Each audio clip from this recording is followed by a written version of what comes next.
ആറന്മുള ശ്രീ പാർത്ഥസാരഥി ക്ഷേത്രം കേരളത്തിലെ ഏറ്റവും പഴക്കം ചെന്ന ക്ഷേത്രങ്ങളിലൊന്നാണ് ആറന്മുള ശ്രീ പാർത്ഥസാരഥി ക്ഷേത്രം. പത്തനംതിട്ട ജില്ലയിലെ ആറന്മുളയിൽ പുണ്യനദിയായ പമ്പാ നദിയുടെ തീരത്താണ് ഈ ക്ഷേത്രം സ്ഥിതി ചെയ്യുന്നത്. ത്രിമൂർത്തികളിൽ ഒരാളും പരബ്രഹ്മനുമായ ഭഗവാൻ മഹാവിഷ്ണുവാണ് ഈ ക്ഷേത്രത്തിലെ മുഖ്യ പ്രതിഷ്ഠ. എന്നിരുന്നാലും ഭഗവാന്റെ 9ാമത്തെ അവതാരമായ ശ്രീകൃഷ്ണന്റെ പേരിലാണ് ഈ ക്ഷേത്രത്തിന്റെ പ്രസിദ്ധി. ചതുർബാഹു പ്രതിഷ്ഠയാണ്. സമാനമായ പ്രതിഷ്ഠ ഗുരുവായൂർ ക്ഷേത്രത്തിലും കാണാം. തിരുവാറന്മുളയപ്പൻ എന്ന് ഇവിടുത്തെ ഭഗവാൻ അറിയപ്പെടുന്നു. കേരളത്തിലെ ഏറ്റവും പേരുകേട്ട 5 ശ്രീകൃഷ്ണ ക്ഷേത്രങ്ങളിൽ ഒന്നാണിത്. 6 അടിയിലധികം ഉയരം വരുന്ന വിഗ്രഹം തൻ്റെ ഭക്തനായ അർജുനന് വിശ്വരൂപം കാണിച്ചു കൊടുക്കുന്ന സങ്കല്പത്തിലാണ് പ്രതിഷ്ഠിക്കപ്പെട്ടിരിക്കുന്നത്. കേരളത്തിലെ ശ്രീകൃഷ്ണ ക്ഷേത്രങ്ങളിൽ ഏറ്റവും വലിയ പ്രതിഷ്ഠയുള്ളത് ആറന്മുളയിലാണ്. ക്ഷേത്രം ആറന്മുള പഞ്ചായത്തിലും ക്ഷേത്രം മുൻഭാഗം മല്ലപ്പുഴശ്ശേരി പഞ്ചായത്തിലുമാണ്. ആഗ്രഹസാഫല്യത്തിനായി നടത്തുന്ന ആറന്മുള വള്ളസദ്യ ഇവിടുത്തെ പ്രധാന വഴിപാടാണ്. തിരുവോണത്തോണിയും അഷ്ടമിരോഹിണി വള്ളസദ്യയും ആറന്മുള ഉത്രട്ടാതി വള്ളംകളിയും ഇവിടുത്തെ പ്രധാന പരിപാടികളാണ്. ആറന്മുള കണ്ണാടി പ്രശസ്തമാണ്. എല്ലാ വർഷവും ശബരിമലയിലെ അയ്യപ്പ പ്രതിഷ്ഠയിൽ ചാർത്താനുള്ള തങ്ക അങ്കിയും വഹിച്ചുകൊണ്ടുള്ള ഘോഷയാത്ര ആരംഭിക്കുന്നത് ഈ ക്ഷേത്രത്തിൽ നിന്നാണ്. ഓണാഘോഷത്തോടനുബന്ധിച്ചുള്ള പ്രശസ്തമായ ആറന്മുള വള്ളംകളി നടക്കുന്നത് ഇവിടെയാണ്. 18ാം നൂറ്റാണ്ടിലെ ചിത്രകാരന്മാർ വരച്ച നിരവധി ചുമർ ചിത്രങ്ങളും ക്ഷേത്രത്തിൽ കാണാം. തിരുവിതാംകൂർ ദേവസ്വം ബോർഡിന്റെ കീഴിലാണ് ഈ മഹാക്ഷേത്രം. ഐതിഹ്യം: ചതുർബാഹുവായ മഹാവിഷ്ണുവിൻ്റെതാണ് ആറന്മുള വിഗ്രഹം.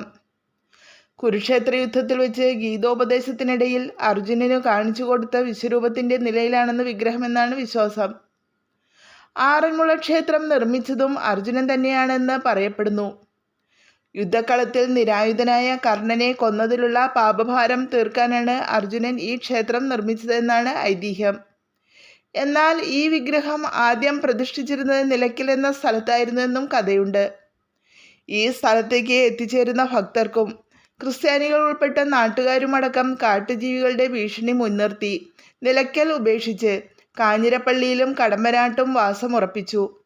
ഇതോടൊപ്പം ആരാധനാമൂർത്തിയെയും ഭക്തർ കൊണ്ടുപോന്നു.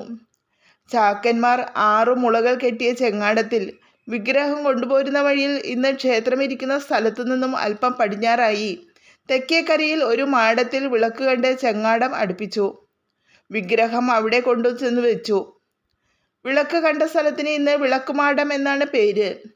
വിഗ്രഹം 6 മുളന്തണ്ടുകളിൽ കൊണ്ടുവന്നതിനാൽ സ്ഥലത്തെ ആറന്മുള എന്നും വിളിക്കുന്നതായാണ് ഐതിഹ്യം.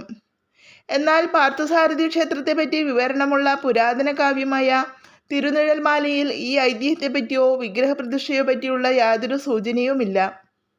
ആറന്മുള ആശാൻ എന്നറിയപ്പെടുന്ന ചെറുകോൽ നെടുമ്പയിൽ കൊച്ചുകൃഷ്ണൻ ആശാൻ രചിച്ച ആറന്മുള വിലാസം ഹംസപ്പാട്ടിൽ ബ്രഹ്മചാരി രൂപമെടുത്ത് നദിക്കരയിൽ നിന്ന കൃഷ്ണഭഗവാനെ ചാക്കന്മാർ മുളകൾ കെട്ടിയ ചെങ്ങാടത്തിൽ കയറ്റി വിളക്കുമാടത്തിൽ എത്തിച്ചെന്ന് വിവരിക്കുന്നു. വിളക്കുമാടത്തിനടുത്ത് കീഴ്തൃക്കോവിലിനും തെക്കുഭാഗത്ത് മണ്ണിട്ട് ഉയർത്തിയ സ്ഥലത്ത് ആറന്മുള ക്ഷേത്രം സ്ഥാപിച്ചു എന്നും ആശാൻ വിവരിക്കുന്നു. ക്ഷേത്രത്തിലേക്ക് മണ്ണെടുത്തെന്ന് കരുതി വന്നിരുന്ന ഒരു കുഴി അടുത്ത കാലം വരെ അവിടെ ഉണ്ടായിരുന്നതായും രേഖപ്പെടുത്തിയിട്ടുണ്ട്. കൊട്ടകൾ തല്ലി മണ്ണുകളഞ്ഞ സ്ഥലം കൊട്ടതട്ടിമാലി എന്നറിയപ്പെട്ടുവെന്നും അദ്ദേഹം അഭിപ്രായപ്പെടുന്നു. ചരിത്രം: ക്ഷേത്രത്തെക്കുറിച്ചുള്ള ആദ്യ വിവരണം ലഭിക്കുന്നത് പ്രാചീന കൃതിയായ നമ്മാഴരുടെ തിരുവായ്മൊഴിയിൽ നിന്നാണ്. ദ്രാവിഡവേദമെന്നാണ് ഈ കൃതി അറിയപ്പെടുന്നത്. 7ാം ശതകത്തിനും 8ാം ശതകത്തിനും ഇടയ്ക്കാണ് നമ്മഴാർ ജീവിച്ചിരുന്നതെന്ന് കരുതുന്നു. ക്ഷേത്രത്തിനും അതിനേക്കാളേറെ പഴക്കമുണ്ടെന്നാണ് ഇക്കാരണത്താൽ ഊഹിക്കാവുന്നത്. ആറന്മുള വിലാസം ഹംസപ്പാട്ടിൽ കൊല്ലവർഷം 926 ആറന്മുള ഉൾപ്പെട്ട പ്രദേശം മാർത്താണ്ഡവർമ്മ മഹാരാജാവ് പിടിച്ചടക്കിയതായും തിരുവിതാംകൂർ രാജാക്കന്മാർക്ക് ക്ഷേത്രകാര്യങ്ങളിൽ പ്രത്യേക ശ്രദ്ധയുണ്ടായിരുന്നു. 1751 മാർത്താണ്ഡവർമ്മയാണ് ക്ഷേത്രത്തിന് ചുറ്റുമതിൽ സ്ഥാപിച്ചത്. അനിഴം തിരുനാൾ മാർത്താണ്ഡവർമ്മയുടെ കാലത്ത് 12 കളഭം ആരംഭിച്ചു. വൃശ്ചികം 1 മുതൽ ഓരോ ദിവസവും ഓരോ അവതാര രൂപത്തിൽ കളഭച്ചാർത്ത് നടത്തുന്നത് ഇന്നും മുടക്കം വരാതെ നടത്തിവരുന്നു. 1812 അതിനുശേഷം കാർത്തിക തിരുനാൾ മഹാരാജാവിൻ്റെ കാലത്ത് ഇന്ന് കാണുന്ന മണ്ഡപം പണികഴിപ്പിച്ചു. കേണൽ മൺറോയുടെ വിളംബരമനുസരിച്ച് മറ്റു ക്ഷേത്രങ്ങളോടൊപ്പം ഈ ക്ഷേത്രവും സർക്കാരിന് അധീനമായി. അതിമനോഹരങ്ങളായ ചിത്രപ്പണികൾ ഈ മണ്ഡപത്തിലുണ്ട്. 1895 മൂലം തിരുനാൾ രാമവർമ്മ മഹാരാജാവിൻ്റെ കാലത്ത് ചെമ്പ് കൊടിമരം മാറ്റി തലസ്ഥാനത്ത് സ്വർണം പൂശിയ കൊടിമരം സ്ഥാപിച്ചു. വാസ്തുശില്പ രീതി. കേരളീയ വാസ്തുവിദ്യയിൽ നിർമ്മിച്ച കെട്ടിടങ്ങൾക്ക് ഒരു നല്ല ഉദാഹരണമാണ് ആറന്മുള പാർത്ഥസാരഥി ക്ഷേത്രം. ഇവിടുത്തെ പാർത്ഥസാരഥി വിഗ്രഹത്തിന് 6 അടി പൊക്കമുണ്ട്. കിഴക്കോട്ടാണ് ദർശനം. കുരുക്ഷേത്ര യുദ്ധത്തിനിടയിൽ അർജുനന് വിശ്വരൂപം കാട്ടിക്കൊടുക്കുന്ന ഭാവത്തിലുള്ള പ്രതിഷ്ഠയാണ്. അതിനാൽ ഉഗ്രഭാവത്തിലുള്ള ഭഗവാനായാണ് കണക്കാക്കപ്പെടുന്നത്. കേരളത്തിലെ ശ്രീകൃഷ്ണ ക്ഷേത്രങ്ങളിൽ ഏറ്റവും ഉയരം കൂടിയ വിഗ്രഹം ഇവിടെയാണ്. ഗോപുരങ്ങൾ. കേരളീയ വാസ്തുശില്പകലയുടെ നിദർശനമാണ് ആറന്മുള ക്ഷേത്രം. 4 ഗോപുരങ്ങളും 4 മാതൃക പിന്തുടർന്നിരിക്കുന്നു. കിഴക്കേ ഗോപുരം കലാസൗന്ദര്യം പ്രകടമാക്കുന്ന തരത്തിൽ ദാരുശില്പങ്ങൾ നിറഞ്ഞതാണ്. കരിങ്കൽ തൂണുകളിലും കൊത്തുപണികൾ ഉണ്ട്. ബലിക്കൽ പുരയിൽ കരിങ്കല്ലിൽ കൊത്തിവെച്ചിരിക്കുന്നത് വ്യാളികളുടെ പ്രതിമയാണ്. കേരളീയ ശില്പകലാ വൈഭവം പ്രതിഫലിക്കുന്നതാണിവ. ക്ഷേത്രത്തിൻ്റെ ചുമരുകളെല്ലാം 18-ാം നൂറ്റാണ്ടിൽ വരച്ച മനോഹരമായ ചിത്രങ്ങളാൽ അലങ്കൃതമാണ്. കിഴക്കൻ ഗോപുരത്തിലേക്ക് 18 പടികളാണ് ഉള്ളത്. ചുറ്റുപാടു നിന്നുള്ള മണ്ണുകൊണ്ട് ഉയർത്തിയെടുത്ത പ്രതലത്തിലാണ് ക്ഷേത്രം. പമ്പാ നദിയിൽ മഴവെള്ളം നിറയുമ്പോൾ ക്ഷേത്രത്തിലേക്ക് പ്രവേശിക്കാതിരിക്കാനായാണ് അടിത്തറ ഉയർത്തിയിരിക്കുന്നത്. എന്നാൽ 2018 ഓഗസ്റ്റിൽ കേരളത്തിലുണ്ടായ വെള്ളപ്പൊക്കത്തിൽ ക്ഷേത്ര മതിലകം വരെ വെള്ളം കയറിയിരുന്നു.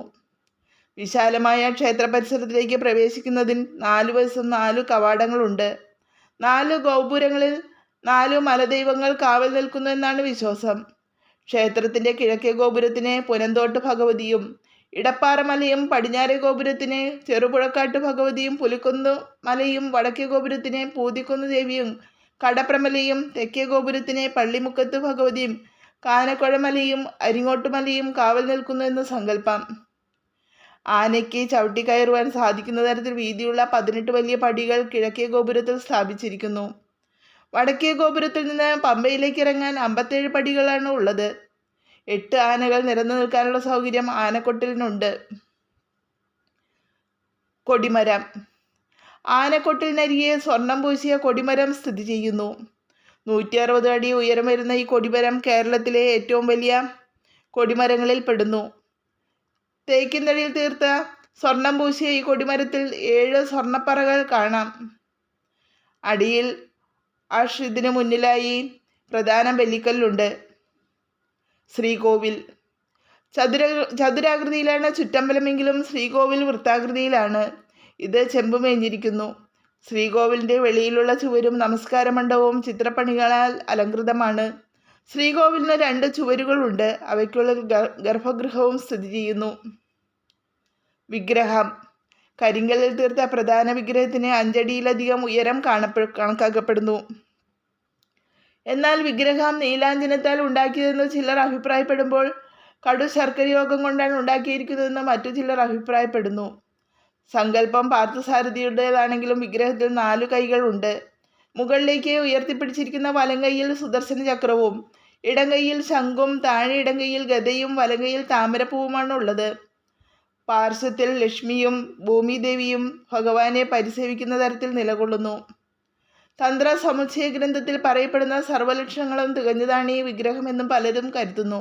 എന്നാൽ വിഗ്രഹത്തിനു കാലത്തിൻ്റെതായ വൈകല്യങ്ങൾ വന്നു ചേർന്നിട്ടുണ്ടെന്ന് പഴയ തന്ത്രിമാരിൽ ചിലർ രേഖപ്പെടുത്തുന്നു. പീഠത്തിന് 5 അടി ഉയരവും അതിൽ നിന്ന് വിഗ്രഹത്തിന് 4.5 അടിയോളം ഉയരം കാണുമത്രേ. പുറത്തുനിന്ന് നോക്കിയാൽ അതുകൊണ്ട് 5 അടിയുടെ ഉയരം തോന്നിക്കുന്നു. ഉപക്ഷേത്രങ്ങൾ. 1919 നവംബർ 14 തിരുവിതാംകോട്ട് സർക്കാർ ഉത്തരവിൻ്റെ പ്രകാരം ആറന്മുള ക്ഷേത്രത്തിൽ 4 ഉപക്ഷേത്രങ്ങളും 17 കീഴ്ക്ഷേത്രങ്ങളും ചേർന്നിരിക്കുന്നു. കീഴ്ക്ഷേത്രങ്ങൾ കീഴ്തൃക്കോവിൽ, ശാസ്താവ്, മായയക്ഷി, എറങ്കാവിൽ ഭഗവതി എന്നിവരാണ്. ഇവയെല്ലാം ക്ഷേത്രമതിൽക്കകത്ത് തന്നെയാണ്. 17 കീഴിടമ്പലങ്ങൾ തോട്ടമൺ, മാടമൺ, കുമാരമ്പേരൂർ, പിറയാറ്, അയിരൂർ സുബ്രഹ്മണ്യസ്വാമി ക്ഷേത്രം, നാരായണത്തമ്പലം, നാരങ്ങറത്ത്, മേൽക്കൊഴൂർ, കാട്ടൂർമഠം, കണ്ണങ്കാട്ടുമഠം, കയ്യന്താങ്ങി ഭഗവതി, കൈപ്പുഴദേവൻ, കൂർമുളക്കാവ്, മാതളവേലി, മാരമൺ ഇടച്ചിറമല, പാലക്കാട്ടുമഠം, അയിരൂർ പുതിയകാവ്, പുനന്തോട്ടം. ഉപദേവതകൾ: ഗണപതി, പരമശിവൻ, ശ്രീ ഭഗവതി, അയ്യപ്പൻ, നാഗങ്ങൾ എന്നിവരാണ് ഉപപ്രതിഷ്ഠകൾ. ശ്രീകോവിലിൻ്റെ തെക്കുഭാഗത്തെ തെക്കോട്ട് ദർശനമായി ഗണപതിയുടെ ഒരു രൂപം കൊത്തിവെച്ചിട്ടുണ്ട്. വായുകോണിൽ ബാലഭദ്രസ്വാമിയും ഈശാനകോണിൽ നാഗദേവതന്മാരും പ്രതിഷ്ഠയാണ്. തെക്കു പടിഞ്ഞാറേ മൂലയിൽ കിഴക്കോട്ട് ദർശനമായി ശാസ്താവിനെ പ്രതിഷ്ഠിച്ചിരിക്കുന്നു. അതിനു സമീപം കിഴക്കു ദർശനമായി യക്ഷിയെയും വടക്ക് പടിഞ്ഞാറേ മൂലയിൽ ശ്രീ ഭഗവതിയെയും പ്രതിഷ്ഠിച്ചിരിക്കുന്നു. ക്ഷേത്രത്തിൻ്റെ വടക്കുവശത്തുള്ള കീഴ്തൃക്കോവിൽ ക്ഷേത്രനിരപ്പിൽ നിന്നും 18 അടി താഴെയാണ്. ബലരാമനും പരമശിവനും ഗണപതിയുമാണ് ഇവിടത്തെ പ്രതിഷ്ഠകൾ. പുരാതനമായ ബലരാമക്ഷേത്രം സ്വതന്ത്ര ക്ഷേത്രമായിരുന്നുവെന്നും അതിനെ കേന്ദ്രീകരിച്ചാണ് ഇന്നത്തെ ക്ഷേത്ര സമുച്ചയം ഉയർന്നു വന്നതെന്നും വിശ്വാസമുണ്ട്. വടക്കുകിഴക്കേ മൂലസ്ഥാനത്ത് നാഗരാജാവിൻ്റെയും നാഗയക്ഷിയുടെയും പ്രതിഷ്ഠ കാണാം. ഉച്ചപൂജ: ക്ഷേത്രത്തിൽ നിത്യേന 5 പൂജകളുണ്ടെങ്കിലും ഉച്ചപൂജയ്ക്കാണ് അവയിൽ പ്രാധാന്യം. അർജുനൻ ഉച്ചപൂജ ചെയ്യാറുണ്ടായിരുന്നുവെന്നും ആ സമയത്ത് ഭഗവാന്റെ ചൈതന്യം കൂടുതൽ ഉണ്ടാവുമെന്നാണ് വിശ്വാസം. ഉച്ചപൂജ സമയത്ത് ക്ഷേത്ര പരിസരത്ത് എവിടെയുണ്ടായിരുന്നാലും അതിൻ്റെ ഫലസിദ്ധി ഉണ്ടാവുമെന്ന് പറയപ്പെടുന്നു. ഉപ്പുമാങ്ങയും വഴുതനങ്ങ മെഴുക്കുവരട്ടിയും നിവേദ്യമുണ്ട്. ഊരാൺമക്കാർ: ക്ഷേത്രങ്ങളിൽ കൂടുതലും ഊരാൺമക്കാർ ക്ഷേത്രങ്ങളാണ്. ഈ സ്ഥാനങ്ങൾ 6 ഇല്ലം, 8 ഇല്ലം, 10 ഇല്ലം എന്നിങ്ങനെയുള്ള സ്ഥാനക്കാരാണ്. ആറന്മുളയുടെ ഊരാൺമക്കാർ 10 ഇല്ലത്തിൽ പോറ്റിമാരായിരുന്നു. ഇതിൽ പ്രമുഖമായ ഒരില്ലം ചെറുകര ഇല്ലമാണ് എന്ന് തിരുനെഴൽമാല വിവരിക്കുന്നു. ചെറുകര, ആലക്കൊന്തിട്ട, ചെമ്പകമംഗലം, നഗരൂർ, ചെമ്പകപ്പറമ്പിൽ, മുല്ലമംഗലം എന്നിങ്ങനെ 6 ഊരാള ഭവനങ്ങളാണെന്ന് തിരുനെഴൽമാല രചയിതാവ് സൂചിപ്പിക്കുന്നു. ഊരാളന്മാർ മാടമ്പിമാരും അഭ്യാസികളുമായിരുന്നുവെന്ന് ഇക്കൃതിയിൽ നിന്നും തെളിവ് കിട്ടുന്നു. ഊരാള സഭയിൽ തമ്മിൽ തല്ല് ഉണ്ടായിരുന്നതായും തെളിവുകളുണ്ട്. ഹംസപ്പാട്ടിൽ ഊരാൺമക്കാരുടെ സങ്കുചിത ചിന്താഗതികളെപ്പറ്റി വിവരിക്കുന്നു. ആറന്മുള ക്ഷേത്രത്തിലെ നിത്യാവശ്യങ്ങൾക്കായി 3 ഇല്ലക്കാരെ ദത്തെടുക്കുന്നുണ്ട്. തെക്കേടത്ത് ഇല്ലം, വടക്കേടത്ത് ഇല്ലം, പുത്തെഴുത്ത് ഇല്ലം എന്നിവയാണവ. ഇവരാണ് ഇവിടുത്തെ കൈക്കാർ. മൂസത്ത് എന്ന് ഇവർ അറിയപ്പെടുന്നു. ശിവേലിക്ക് എഴുന്നള്ളിക്കുക, ഗരുഡവാഹനം എഴുന്നള്ളിക്കുക, മാലകൾ, ഭക്ഷണം എന്നിവയാണ് ഇവർക്കുള്ള അവകാശം. ശ്രീകോവിലിനകത്തെ കയറാൻ ഇവർക്ക് അവകാശമില്ല. ആറന്മുള ക്ഷേത്രം സർക്കാർ ഏറ്റെടുത്തതിന് ശേഷം അവശേഷിക്കുന്ന 2 ഊരാൺമക്കാരായ ചെറുകര ഇല്ലവും ചെങ്ങഴശ്ശേരി ഇല്ലവും ആചാരാനുഷ്ഠാനങ്ങൾക്കായി മാത്രം ക്ഷേത്രത്തിൽ വരാറുണ്ട്. എന്നാൽ കൈക്കാരായ മൂസത്തുമാർ ഇപ്പോഴും ഉണ്ട്. പിൽക്കാലത്ത് ക്ഷേത്രത്തിൻ്റെ നടത്തിപ്പ് നായന്മാരിൽ വന്നു ചേർന്ന ശേഷം ക്ഷത്രിയരും വാര്യരും ക്ഷേത്രത്തിൻ്റെ ഭരണകാര്യങ്ങളിൽ ഇടപെടുന്നുണ്ട്. താന്ത്രിക അവകാശം: ആറന്മുള ക്ഷേത്രത്തിലെ തന്ത്രവിദ്യ പാരമ്പര്യമായി നടത്തിപ്പോരുന്നത് തുകശ്ശേരി, പറമ്പൂർ, തറയിൽ, കുഴിക്കാട്ട്, തെക്കേടത്ത് കുഴിക്കാട്ട് എന്നീ ഇല്ലങ്ങൾക്കാണ്. മലയരയരുമായുള്ള ബന്ധം: മലയരയർ എന്ന ഗോത്ര സമൂഹത്തിന് അഭേദ്യമായുള്ള ബന്ധമാണ് ആറന്മുള ക്ഷേത്രവുമായി ഉള്ളത്. മലബാറിൽ മലയർക്കിടയിൽ പ്രചാരത്തിലുള്ള പാട്ടുകളിൽ ആറന്മുളയപ്പനെ പരാമർശിക്കുന്നുണ്ട്. ഇത് മലയർ ആറന്മുളക്കാവിൽ നടത്തിവരുന്ന ബലിയെപ്പറ്റി പ്രതിപാദിക്കുന്നതാണ്. തിരുവാറന്മുളയപ്പൻ്റെ പിണിയൊഴിപ്പിക്കൽ നടത്തുന്ന അനുഷ്ഠാന ചടങ്ങുകൾ കണ്ണേർ മന്ത്രവാദം എന്നും അറിയപ്പെടുന്നു. ഇത് ഇടക്കാലത്ത് മുടങ്ങിയെങ്കിലും 2009 പുനരാരംഭിച്ചു. ക്രിസ്തീയ ബന്ധം: സാധു കൊച്ചുകുഞ്ഞുപദേശി എന്ന ഇലന്തൂർ നിവാസിയായ ചെങ്കോട്ട് ആശാനാണ് ആറന്മുളയപ്പനെക്കുറിച്ചുള്ള ഏറ്റവും പ്രശസ്തമായ കീർത്തനം രചിച്ചത്.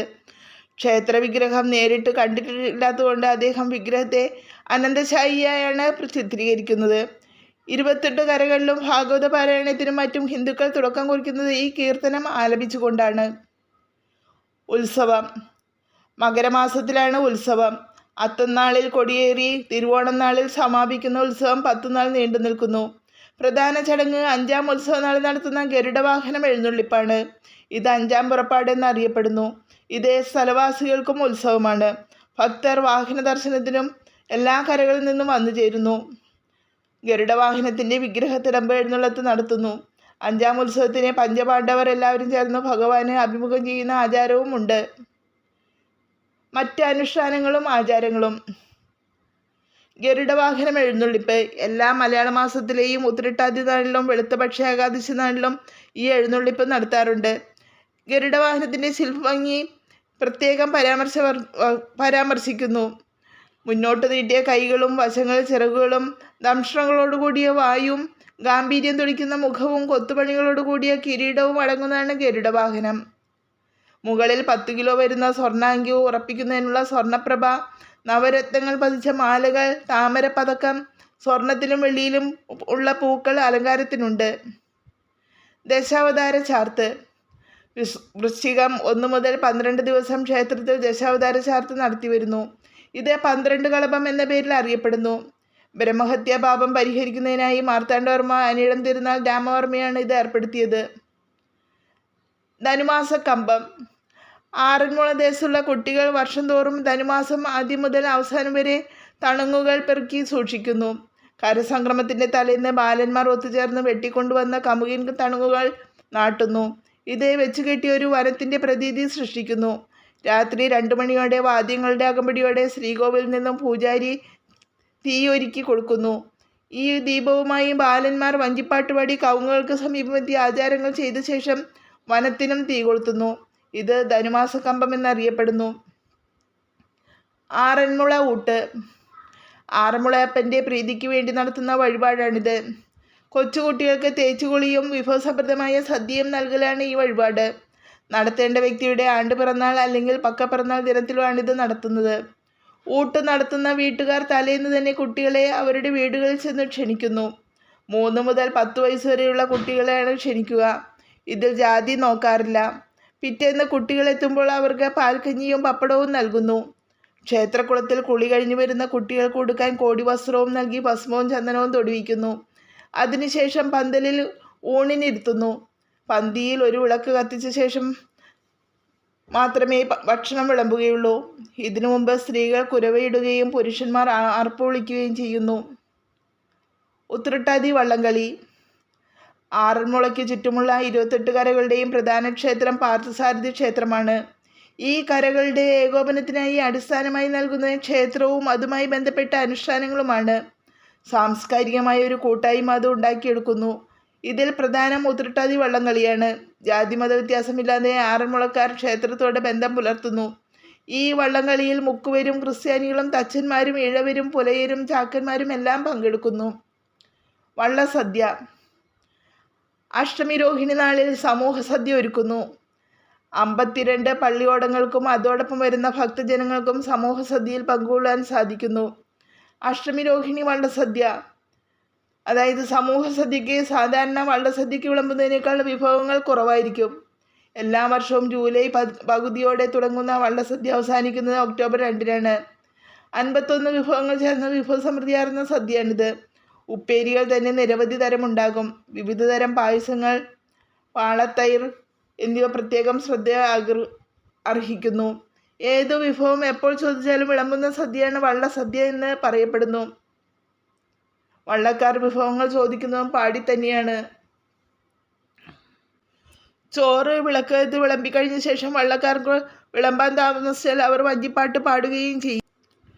ചോറ്, പരിപ്പ്, പപ്പടം, പപ്പടവട, നെയ്യ്, അവിയൽ, സാമ്പാർ, തോരൻ, പച്ചടി, കിച്ചടി, നാരങ്ങാക്കറി, ഇഞ്ചിപ്പുളി, ഉപ്പുമാങ്ങ, എരിശ്ശേരി, കാളൻ, ഓലൻ, രസം, പാളത്തൈര്, മോര്, അടപ്രഥമൻ, പഴപ്രഥമൻ, കടലപ്രഥമൻ, പാൽപ്പായസം, ഉപ്പേരി, കദളി വാഴപ്പഴം, എള്ളുണ്ട, ഉഴുന്നുവട, ഉണ്ണിയപ്പം, കൽക്കണ്ടം, ശർക്കര, നെല്ലിക്കാച്ചാർ, തേൻ, പഴം നുറുക്ക്, മുന്തിരിങ്ങ, കരിമ്പ്, മെഴുക്കുപുരട്ടി, ചമ്മന്തിപ്പൊടി, തകര ഇലക്കറി, മാങ്ങാപ്പഴക്കറി, ചേമ്പില തോരൻ, ചുക്കൊള്ളം എന്നിവയാണ് പ്രധാന വിഭവങ്ങൾ. വള്ളസദ്യ ക്ഷേത്രാങ്കണത്തിൽ വെച്ചാണ് നടത്തുന്നത്. പമ്പാ നദിയിലുള്ള വള്ളംകളിക്ക് ശേഷം അഷ്ടമംഗല്യവും നിറപറയും നിലവിളക്കും വെച്ച് വഴിപാടുകാർ വള്ളക്കാരെ സ്വീകരിച്ച് ആനയിക്കുന്നു. വള്ളക്കാർ തുഴ ഉയർത്തിപ്പിടിച്ച വള്ളപ്പാട്ട് പാടിക്കൊണ്ട് ക്ഷേത്രത്തിൽ പ്രദക്ഷിണം വയ്ക്കുന്നു. അതിനുശേഷമാണ് സദ്യയിൽ പങ്കുകൊള്ളുന്നത്. സന്താന ലാഭത്തിനും രോഗശമനത്തിനും ശത്രുദോഷത്തിനുമായാണ് കരക്കാർ ഇത് വഴിപാടായി നടത്തുന്നത്. സദ്യ കഴിഞ്ഞ് വിശ്രമത്തിന് ശേഷം കരക്കാർ യാത്രയാകുമ്പോൾ കളഭം, പനിനീർ എന്നിവ കൊടുത്തും വെറ്റില, പുകയില എന്നിവ ചവയ്ക്കാൻ നൽകിയും യാത്ര അയക്കുന്നു. വള്ളസദ്യ ഉണ്ണാൻ വരുന്നവർക്കൊപ്പം ഭഗവാനും ഉണ്ടായിരിക്കുമെന്ന വിശ്വാസത്തിൽ എല്ലാവരെയും നല്ലപോലെ സൽക്കരിക്കുന്നു. സദ്യപ്പാട്ടുകൾ. വള്ളസദ്യക്കെത്തുന്ന വള്ളക്കാർ സദ്യപ്പാട്ടുകൾ അഥവാ കറിശ്ലോകങ്ങൾ ചൊല്ലുന്നു. അവർക്ക് ആവശ്യമുള്ള വിഭവങ്ങൾ പാട്ടിലൂടെ വർണ്ണിക്കുന്ന പതിവാണിത്. വഴിപാടുകൾ. കൊടിമരച്ചുവട്ടിൽ മഞ്ചാടി നിക്ഷേപിക്കുക. ആറ്റുകടവിലുള്ള മത്സ്യങ്ങൾക്ക് അരിയും തേങ്ങാപ്പൂളും നൽകുക. വള്ളക്കാർക്ക് അവൽ പൊതിയും മുറുക്കാനും കൊടുക്കുക. പെരുവംകുളത്തിനു വെള്ളം കുടി നടത്തുക. മുക്കുവരുടെ വരവ്. വർഷം തോറും ഉത്സവകാലത്തെ മുക്കുവർ നേർച്ചകളുമായി വരുന്ന ചടങ്ങുണ്ട്. അവരെ ക്ഷേത്രാധികാരികൾ അവരെ യഥാരീതിയിൽ സ്വീകരിക്കുകയും അവർ സ്വർണത്തിലും വെള്ളിയിലും ഉണ്ടാക്കിയ വല, നയമ്പ്, വള്ളം എന്നിവ സമർപ്പിക്കുന്നു. സമുദ്രത്തിലെ അപകടങ്ങളിൽ നിന്നും തങ്ങളെ കരകയറ്റുന്നതിനുള്ള പ്രതിവിധിയായാണ് ഇതിനെ കാണുന്നത്.